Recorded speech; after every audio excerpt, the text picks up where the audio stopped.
ഇന്ന് ഞാന് നമ്മൾ മധ്യസ്ഥ പ്രാർത്ഥനയ്ക്കായിട്ടാണ് നമ്മളിപ്പോ ഒന്നിച്ചു കൂടിയിരിക്കുന്നത്. എന്താണ് ഈ മധ്യസ്ഥ പ്രാർത്ഥന?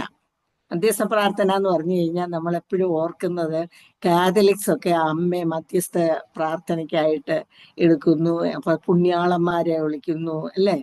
അതൊക്കെയാണ് നമ്മളൊക്കെ സ്റ്റുഡൻസ് ആയിട്ടൊക്കെ ഇരിക്കുമ്പോൾ അങ്ങനെയാണ് നമ്മൾ കൂട്ടുകാരിൽ നിന്നൊക്കെ അവരുടെയൊക്കെ അഭിപ്രായങ്ങൾ അങ്ങനെയാണ്. എന്നാൽ നമ്മളെ തന്നെയാണ് ദൈവം ആ ചുമതല ഏൽപ്പിച്ചിരിക്കുന്നത്. അപ്പോ ആ ചുമതല നമ്മൾ ഏൽക്കുമ്പോൾ ആ ചുമതല എന്താണ് അത് ശരിയായിട്ട് മനസ്സിലാക്കി നമ്മളത് ചെയ്യുന്നുണ്ട്. പക്ഷെ അതെന്താണ്, എങ്ങനെയാണ് ആ ചുമതല എന്ന് മനസ്സിലാക്കുവാൻ ആക്കി വേണം അത് നമ്മൾ ചെയ്യാൻ. അതുകൊണ്ട് ഞാൻ ഇന്ന് എൻ്റെ ഈ സമയം മധ്യസ്ഥ പ്രാർത്ഥന എന്താണ് എന്നുള്ളത് ഒന്ന് നമുക്ക് ചിന്തിക്കാം ഒന്നിച്ച് എന്ന് വിചാരിക്കുകയാണ്. ഈ മധ്യസ്ഥ പ്രാർത്ഥന പറ്റി പറഞ്ഞാല്, വാസ്തവം പറഞ്ഞാൽ അത് സ്നേഹത്തിൽ ചെയ്യുന്ന ഒരു സേവനമാണ്. മറ്റുള്ളവരോടുള്ള സ്നേഹം, നമുക്ക് എന്ത് ചെയ്യാൻ കഴിയും മറ്റുള്ളവർക്ക് വേണ്ടി, അതൊരു സേവനമാണ്. അതേസമയം അത് നമ്മുടെ മുഴങ്കാലിൽ നിന്നുകൊണ്ട് നമ്മുടെ പ്രാർത്ഥനയിൽ കൂടെ ആ സ്നേഹം ദൈവസന്നിധിയിലേക്ക് അവരെ ഓർത്ത് പ്രാർത്ഥിക്കുക, ആ സേവനത്തിനെയാണ് ഈ മധ്യസ്ഥ പ്രാർത്ഥന എന്ന് പറയുന്നത്. ഇംഗ്ലീഷ് പറഞ്ഞാൽ ഇന്റർസെസറി പ്രേയർ. ഇന്റർസെഷൻ എന്ന് പറഞ്ഞാൽ അതൊരു ലാറ്റിൻ വേർഡിൽ നിന്ന് വന്നതാണ്. ഇന്റർ എന്ന് പറഞ്ഞു കഴിഞ്ഞാൽ ഇടയിൽ, തമ്മിൽ, ഇങ്ങനെയുള്ള ഒരു അർത്ഥമാണ് ഇന്റർ. രണ്ട് സാധനങ്ങളുടെ ഇടയിൽ എന്നുള്ളതാണ്. സെഡേറെ എന്നുള്ള ലാറ്റിൻ വേർഡിന്റെ അർത്ഥം പോകുക, മാറ്റുക, വില കൊടുക്കുക എന്നുള്ളതാണ്. അപ്പൊ ഇന്റർസെഷൻ എന്ന് പറഞ്ഞാൽ ആ വാക്കിന്റെ അർത്ഥം തന്നെ മധ്യസ്ഥത. അതാണ് മലയാളത്തിൽ മധ്യസ്ഥത. ഇടയിലേക്ക് പോകുക. ആരുടെ ഇടയിലേക്കാ പോകുന്നത്? ഞാനത് വായിച്ചു നോക്കിയപ്പോൾ നമുക്ക് ഇഷ്ടം പോലെ അത് കണ്ടുപിടിക്കാം. എനിക്ക് കിട്ടിയ 3-4 കാര്യങ്ങളെ ഞാൻ ഇവിടെ നോട്ട് ചെയ്ത് വെച്ചത് പറയാം. അതായത്, ഒരു വ്യക്തിയുടെയും ആ വ്യക്തിയുടെ ശത്രുവിന്റെ ഇടയിലേക്ക് കയറി ചെല്ലുക, അവരുടെ ആ ശത്രുത മാറ്റുക. ആ ഇടയിലുള്ള പ്രവൃത്തിയെയാണ് ഇന്റർസെഷൻ എന്ന് പറയാം. അല്ലെങ്കിൽ ദുർബലരായുടെ ഇടയിൽ, അല്ലെങ്കിൽ സഹായം ആവശ്യമുള്ളവരുടെ ഇടയിലേക്ക് പോവുക. അങ്ങനെയുള്ളിടത്ത് പോകുമ്പോൾ നമുക്ക് അല്പം പ്രവർത്തന ആവശ്യം വരും, പ്രവർത്തിക്കേണ്ടി വരും. ആ പ്രവർത്തനത്തിൽ കൂടെ നമ്മൾ സ്വയം ചില ഫലങ്ങൾ തന്നെ പുറപ്പെടുവിക്കേണ്ട ആവശ്യം വരും. അത് നമ്മൾ ഇച്ചിരി ആക്ടിവേറ്റ് ചെയ്യേണ്ടി വരും, നമ്മളെ തന്നെ പ്രവർത്തിപ്പിക്കേണ്ടി വരും. അതിൽ നിന്ന് നല്ല ഫലം അപ്പോഴുണ്ടാകുകയും ചെയ്യും. ദുർബലരായിട്ടുള്ളവരെ അവർക്ക് ബലം കൊടുക്കാൻ പറ്റും, അവരെ സഹായം ആവശ്യമുള്ളവർക്ക് സഹായം കൊടുക്കാൻ പറ്റും. അതൊക്കെ ഇന്റർസെഷനാണ്. അതുമല്ല, മറ്റുള്ളവരുടെ ആവശ്യങ്ങളുടെയും വേദനകളുടെയും നടുവിലേക്ക് ഇറങ്ങിച്ചെല്ലണം. പക്ഷെ അങ്ങനെയുള്ളവരുടെ അടുക്കെ ചെന്ന് നമ്മളെ സൂപ്പർഫിഷ്യലായിട്ട് ചെയ്തിട്ട് കാര്യമില്ല. അവരുടെ ഇടയിലേക്ക് ഇറങ്ങിച്ചെല്ലണം. അതിന് കർത്താവ് നല്ല ഒരു ഉദാഹരണം, നല്ല ശമരിയക്കാരന്റെ ഉദാഹരണം പറഞ്ഞിട്ടുണ്ട്. അതിനകത്ത് ലൂക്കോസിന്റെ സുവിശേഷം 10-ാം അധ്യായം 33-ാം വാക്യത്തിനകത്ത് കർത്താവ് തന്നെ പറഞ്ഞതാണല്ലോ അത്. ഒരു ശമരിയക്കാരനോ വഴി പോകയിൽ അവന്റെ അടുക്കലെത്തി, ആ കിടന്നവന്റെ അടുക്കലെത്തി അവനെ കണ്ടിട്ട് മനസ്സലിഞ്ഞു, അരികെ ചെന്നു. ചെല്ലണം, അരികിലേക്ക് ചെല്ലണ്ട. ചില ഇന്റർസെഷനില് മധ്യസ്ഥത ചെയ്യുമ്പോൾ അരികിലേക്ക് ചെന്ന് പ്രവർത്തിക്കേണ്ടി വരും. പിന്നീട് വേറൊരു കാര്യം പറഞ്ഞു കഴിഞ്ഞാല്, ചില സന്ദർഭങ്ങളിൽ നല്ല വില കൊടുത്ത് അവരുടെ പ്രശ്നങ്ങളെ മാറ്റേണ്ടിയും വരും മധ്യസ്ഥത ചെയ്യുമ്പോൾ. നമ്മുടെ കർത്താവാണ് ഇതിനൊക്കെ നല്ല മാതൃക. നമ്മുടെ കർത്താവ് തന്നെയാണ്. കർത്താവ് നമുക്ക് വേണ്ടി പാപപരിഹാരത്തിനായിട്ട് വലിയ വില കൊടുത്താണ് നമ്മളെ വിലയ്ക്ക് വാങ്ങിയത്, അല്ലേ? നമ്മുടെ ശത്രുവിന്റെ ഇടയിലേക്ക് കയറി. ഈ 4 കാര്യങ്ങളിലും കർത്താവ് ശരിയായ മധ്യസ്ഥത ചെയ്താണ് നമ്മെ സംരക്ഷിച്ച് നമുക്കൊരു നല്ല മധ്യസ്ഥനായിട്ട് നമ്മെ സഹായിക്കുന്ന ഒരു മധ്യസ്ഥനെ നമുക്ക് അവിടെ കാണാം. അത് നമുക്കൊരു എക്സാമ്പിൾ ആണ്, നമുക്ക് ചെയ്യാനുള്ള ഒരു എക്സാമ്പിൾ. ഞാൻ ചെയ്തിട്ട് പോയിരിക്കുകയാണെന്ന് കർത്താവ് പറഞ്ഞിട്ടില്ലേ? അതാണ്. അപ്പൊ he is the true mediator, മധ്യസ്ഥൻ എന്നുള്ളതാണ്. ഇനിയും നമ്മൾ നോക്കുകയാണെങ്കിൽ ഈ മധ്യസ്ഥത എന്ന് പറയുന്നത് ഒരു പ്രാർത്ഥന മാത്രമാണോ? അല്ല. നമ്മൾ ഇത് നമ്മുടേതായിട്ട് അങ്ങോട്ട് നമ്മൾ അതിലേക്ക് ഇറങ്ങിച്ചെന്ന് നമ്മൾ അതിനെ നമ്മുടെ ഒരു രീതിയാക്കി മാറ്റുമ്പോൾ അതൊരു ജീവിത ശൈലിയായിട്ടങ്ങ് മധ്യസ്ഥത. അതെങ്ങനെയാ ജീവിത ശൈലിയായിട്ട് മാറുന്നത്? ഇത് പ്രാർത്ഥനയാണ്, പക്ഷേ മധ്യസ്ഥത എന്ന് പറയുന്ന പ്രാർത്ഥനയുടെ ഒരു വശം മാത്രമാണ്, ഒരു പ്രത്യേക വശമാണ്. അത് മുഴുവൻ പ്രാർത്ഥനയാണില്ല, ഒരു വശം മാത്രമാണ്. അതുമല്ല, അത് നമ്മളത് നമ്മുടെ സ്വഭാവത്തിൽ അത് ലയിച്ച് ചേരുമ്പോഴുണ്ടല്ലോ നമ്മുടെ കാര്യങ്ങളെ ചിലപ്പം മറന്നുപോകും. നമ്മൾ മറ്റുള്ളവരുടെ കാര്യങ്ങൾ ഓർത്ത് അത് പ്രാർത്ഥിച്ച് അത് ഫലപ്രാപ്തിയിലേക്ക് കൊണ്ടുവരുന്ന ഒരു നമ്മുടെയൊക്കെ അനുഭവം ഉണ്ടല്ലേ? അങ്ങനെ ഈ കാര്യങ്ങളെ കർത്താവ് പറയുന്നത് കർത്താവിന്റെ ഒരു ജീവിത ശൈലിയായിരുന്നു. കർത്താവ് പത്രോസിനെ പറ്റി പറയുന്നത് എന്താ? സാത്താൻ നിന്നെ പാറ്റേണ്ടതിന് എന്നോട് ചോദിച്ചു, അല്ലെ? ഞാനോ നിനക്ക് വേണ്ടി പ്രാർത്ഥിച്ചു. കർത്താവിന് പ്രാർത്ഥിക്കേണ്ട ആവശ്യം വന്നെങ്കിൽ നമ്മൾ പ്രവർത്തിച്ചാൽ മാത്രം പോരാ, അതിൻ്റെ കൂടെ മുട്ടിപ്പായിട്ട് പ്രാർത്ഥിക്കുകയും വേണം.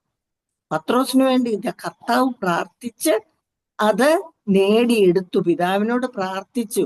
കർത്താവെ, ആ പത്രോസ് എന്ന് പറയുന്ന പാർട്ടിയെ അത്ര ബലമുള്ളവനൊന്നും അല്ല, എളുപ്പത്തിൽ തെറ്റിപ്പോന്നവനാ. അവനെ പിടിച്ചോണേ, അവനെ ശത്രുവിന് വിട്ടുകൊടുക്കരുതേ എന്ന് കർത്താവ് പ്രാർത്ഥിച്ചെങ്കിൽ നമ്മൾ എന്തുമാത്രം പ്രാർത്ഥിക്കണം, അല്ലേ?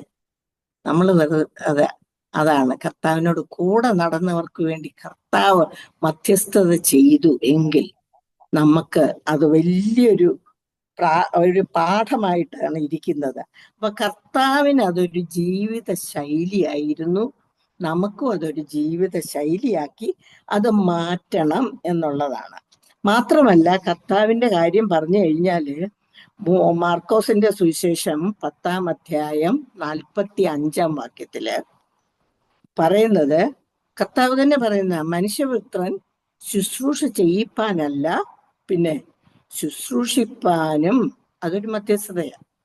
അനേകർക്ക് വേണ്ടി തന്റെ ജീവനെ മറുവിലയായി കൊടുപ്പാനും അത്രേ വന്നത്. ഒരു വലിയൊരു അതാണ് നമ്മൾ അവസാനമായി കണ്ടതാണ്, ഒരു വലിയ വില, ഒരു മഹത്തായ ദാനം. അപ്പൊ ഈ മധ്യസ്ഥത നമ്മൾ ചെയ്യുമ്പോ നമ്മൾ എന്തൊക്കെയോ ദാനം ചെയ്യണം, അല്ലേ? അതല്ലേ നമുക്ക് തന്നിരിക്കുന്ന ഈ മാതൃക. നമ്മൾ ഈ ലോകത്തിന് വേണ്ടി, ഈ നഷ്ടപ്പെട്ട ലോകത്തിന് വേണ്ടി നമുക്കെന്താ ചെയ്യാനൊക്കുന്നേ? ഞാൻ ഈ മൂലയ്ക്ക് നമുക്കെന്താ ചെയ്യാനൊക്കുന്നേ? നമുക്ക് ചെയ്യാനൊക്കുന്നതാണ് പ്രാർത്ഥന. ഞാനിപ്പോ ഓർക്കുകയായിരുന്നേ, ഈ യുദ്ധത്തിന്റെ ഒക്കെ കാര്യങ്ങളൊക്കെ വന്നപ്പോ ഹെർമസ് കടലിടുക്കിൽ എങ്ങനെയായി നമ്മുടെ ഈ മോദിക്ക് ഇത്രയും സ്ഥാനം കിട്ടിയത്? ട്രംപ് അവിടെ പരാജയപ്പെടുന്നു, അവിടെ മോഡിയുടെ വാക്കുകൾക്ക് അവര് വില കൊടുക്കുന്നു. നമ്മൾ വിശ്വാസികളും ഇടനില നിൽക്കുന്നതിന്റെ ഗുണമാണ് അവിടെ കാണുന്നത്. സ്തോത്രം ചെയ്യണം സഹോദരിമാരെ. നമ്മൾ എല്ലാ വെള്ളിയാഴ്ചയും അദ്ദേഹത്തിന് വേണ്ടി പ്രാർത്ഥിക്കുന്നില്ലേ? രാജ്യത്തിന് വേണ്ടി പ്രാർത്ഥിക്കുന്നില്ലേ? ആ ദൈവം അത് കേൾക്കുന്നു എന്നുള്ളതിന്റെ ഉത്തമ ഉദാഹരണമാണത്. നമ്മൾ ആരെങ്കിലും വിചാരിച്ചാണോ ഇത്രയും വലിയ പ്രശ്നത്തിൽ ഇന്ത്യയുടെ പ്രധാനമന്ത്രിയെ അവർ മാനിക്കുന്നു? ഇതാണ് നമുക്കായിട്ട് ദൈവം തരുന്ന, ലോകത്തിന് വേണ്ടി നമുക്ക് ചെയ്യാവുന്ന കാര്യമാണ്. അത് ദൈവം അതിൽ കൂടെ പ്രവർത്തിക്കുന്നു എന്നുള്ളതാണ്. ഞാനതൊക്കെ എൻ്റെ പേഴ്സണലായിട്ട് അങ്ങ് എടുക്കും. എൻ്റെ പ്രാർത്ഥന ആ കാര്യത്തിൽ ഉണ്ട് തീർച്ചയായിട്ടും ദൈവം എന്നെ മാനിക്കുന്നു എന്ന് ഓർക്കുമ്പോ തന്നെ ഒരു രോമാഞ്ചം കൊള്ളുകയൊക്കെ ചെയ്യുന്നുണ്ട് കേട്ടോ. അതാണ് ദൈവ മക്കൾക്ക് കിട്ടുന്ന പ്രതിഫലം. ഇനി നമ്മുടേതായിട്ടുള്ള മധ്യസ്ഥ പ്രാർത്ഥന ഇൻഡിവിജ്വൽ ആയിട്ടുള്ളത് ശരിക്കും പഠിക്കണമെന്നുണ്ടെങ്കിൽ നമ്മൾ യാക്കോബിന്റെ ലേഖനം പഠിക്കണം.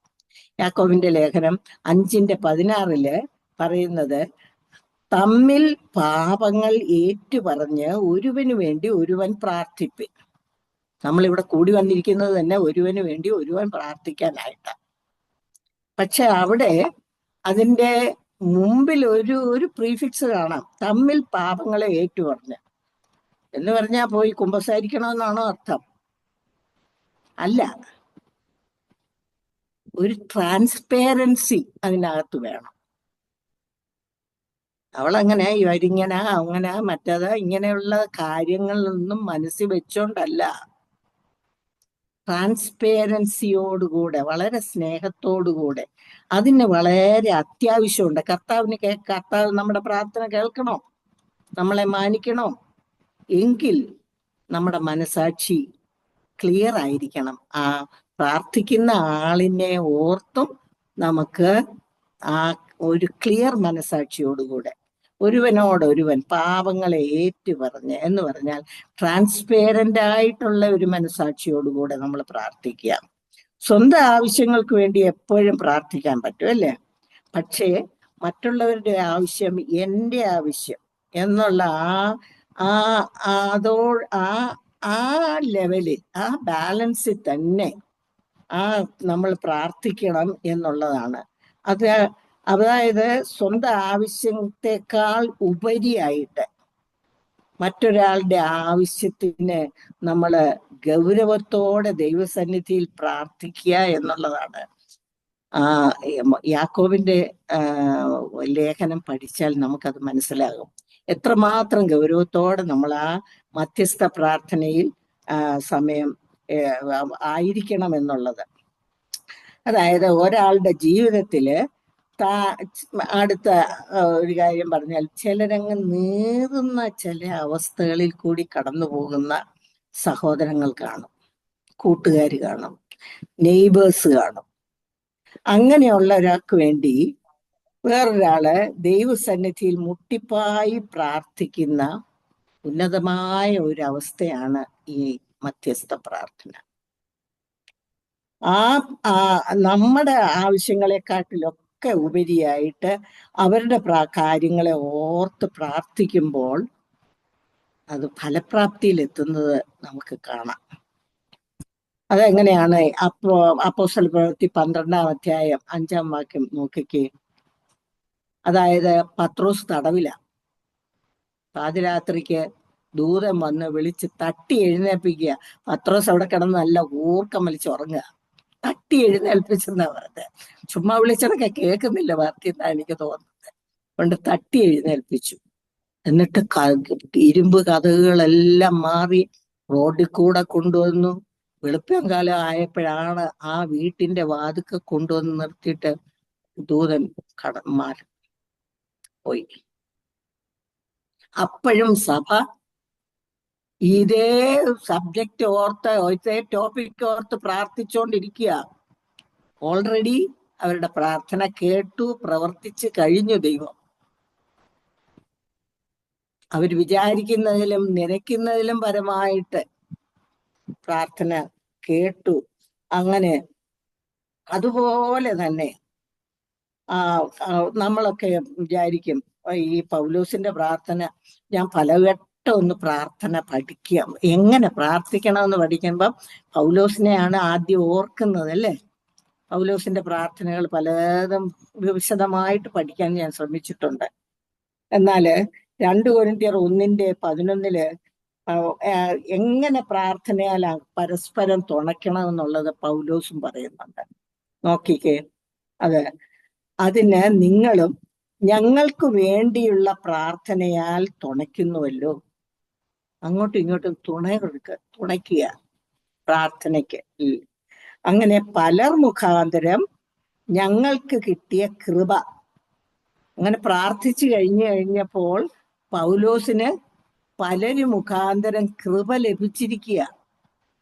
അതുവേണ്ടി പലരാലും ഞങ്ങൾ നിമിത്തം സ്തോത്രം ചെയ്യുവാൻ ഇടവന്നു. പലര് പ്രാർത്ഥിക്കുമ്പോൾ ദൈവത്തിന് സ്തോത്രം ചെയ്യാൻ ഇടവരുന്നു. ആരാ പറയുന്നത്?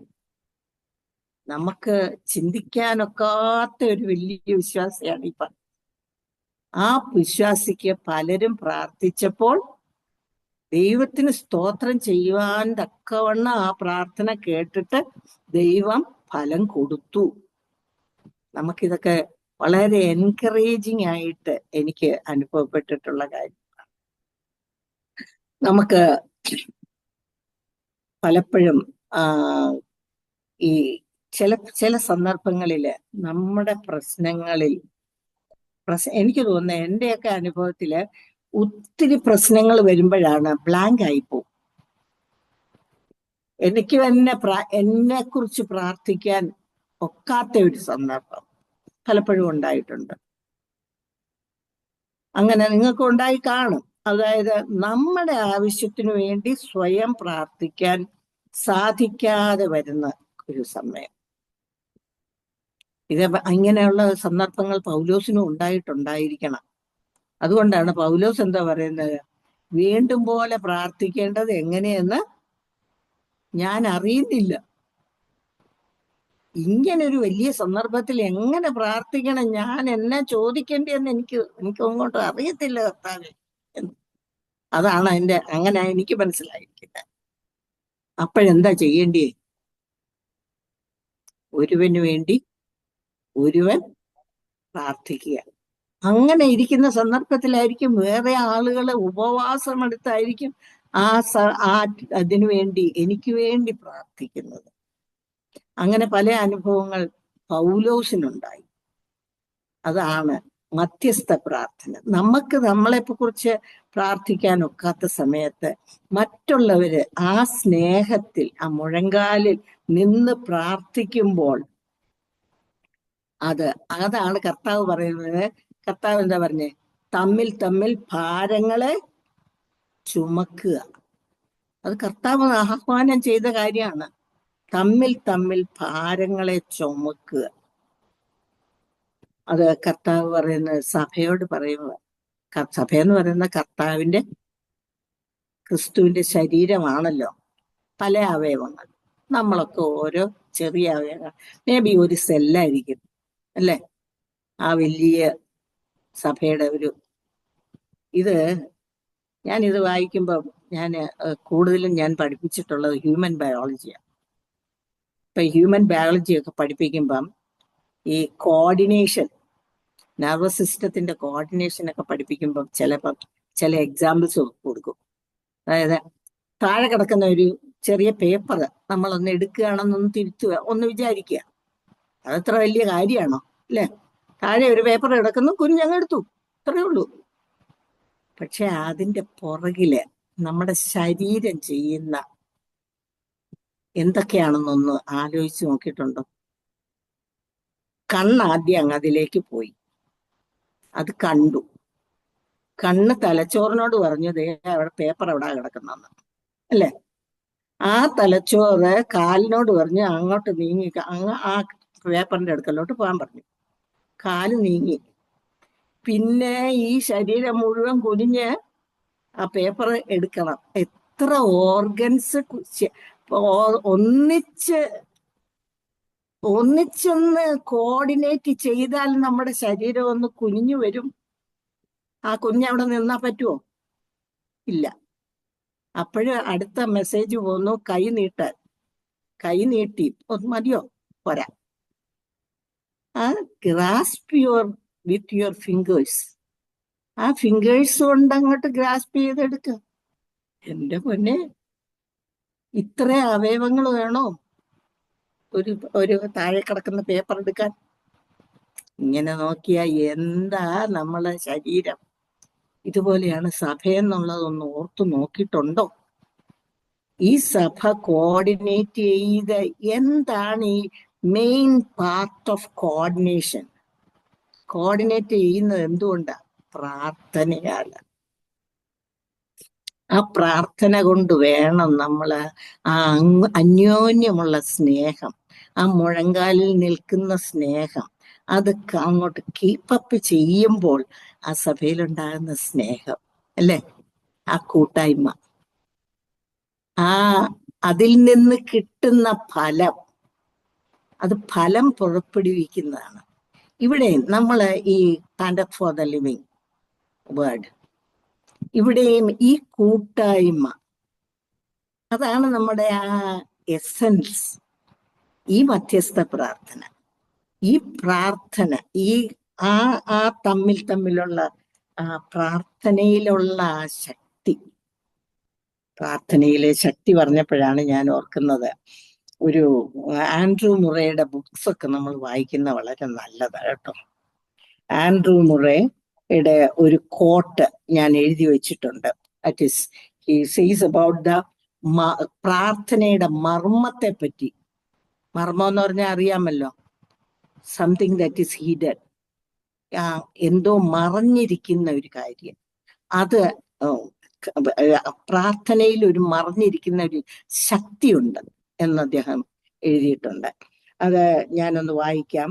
We must begin to believe that God in the mystery of prayer has entrusted us with a force that can move the heavenly world and can bring its power down to earth. മലയാളത്തിൽ പറഞ്ഞാൽ, പ്രാർത്ഥനയുടെ മർമ്മം നാം അത് വിശ്വസിക്കണം. ദൈവം സ്വർഗസ്ഥലങ്ങളെ ചലിപ്പിക്കാൻ തക്ക ശക്തി ഇതിൽ കൂടെ നമ്മിൽ തന്നിട്ടുണ്ട്. അതിൻ്റെ ആ പവർ, അതിൻ്റെ ശക്തി ആ സ്വർഗസ്ഥലങ്ങളിലുള്ള കാര്യങ്ങളെ മൂവ് ചെയ്തിട്ട് അതിനെ വലിച്ച് ഭൂമിയിലേക്ക് കൊണ്ടുവരാൻ ഈ പ്രാർത്ഥനയിലൂടെ കഴിയും. അയ്യോ, അതെന്നാ ശക്തിയാ! അതങ്ങനെ എനിക്കുണ്ടോ? അതെ, ഇതാണ് നമുക്ക് തന്നിട്ടുള്ള ഈ വലിയ ശക്തി. നിങ്ങൾ കേട്ടിട്ടില്ല ചിലര് പറയുന്നേ, പ്രാർത്ഥിച്ച് ഞാൻ ഈ ദൈവത്തെ, അയ്യോ ആ പ്രശ്നത്തില് ഞാൻ ഉപവസിച്ച് പ്രാർത്ഥിച്ച് ദൈവത്തെ ഞാൻ ഭൂമിയിൽ ഇറക്കി എന്ന് പറയുന്ന കേട്ടിട്ടുണ്ടോ? അതേ ഉള്ളൂ. അതാ ആൻഡ്രൂ മുറെ പറഞ്ഞ ഇത്രേ ഉള്ളൂ. പ്രാർത്ഥിച്ച് ദൈവത്തെ ഭൂമിയിൽ ഇറക്കി അത് ഞാൻ സാധിച്ചെടുത്തു എന്ന് പറയുന്നത്. ദൈവം ഇറങ്ങി വരുമോ? ദൈവം ഇറങ്ങി വരുമോ? വരും. ഈ പ്രാർത്ഥന, ഇത്രയും നമ്മുടെ പ്രാർത്ഥന കേൾക്കുന്ന ഈ ദൈവത്തിൽ നമുക്ക് ആശ്രയിക്കാം. ഇതാണ് മധ്യസ്ഥ പ്രാർത്ഥന. ഇതിനായിട്ടാണ് നമ്മൾ കൂടി വന്നിരിക്കുന്നത്. ദൈവം നമ്മെ അനുഗ്രഹിക്കട്ടെ. നമുക്ക് ഇതിൽ കൂടുതൽ ബലപ്പെട്ട് മുമ്പോട്ട് പോകുവാൻ തക്കവണ്ണം ദൈവം വരും കാലങ്ങളിൽ നമ്മളെ ബലപ്പെടുത്തട്ടെ. അതിനായിട്ട് ഇതുപോലെയുള്ള പ്ലാറ്റ്ഫോംസ് നമുക്ക് ഒന്നിച്ചിരുന്ന് പ്രാർത്ഥിക്കാം. ദൈവം നൽകി തന്നിരിക്കുന്നതിനായിട്ട് നമുക്ക് സ്തോത്രം ചെയ്യാം. ദൈവനാമം മഹത്വപ്പെടുമാറാകട്ടെ.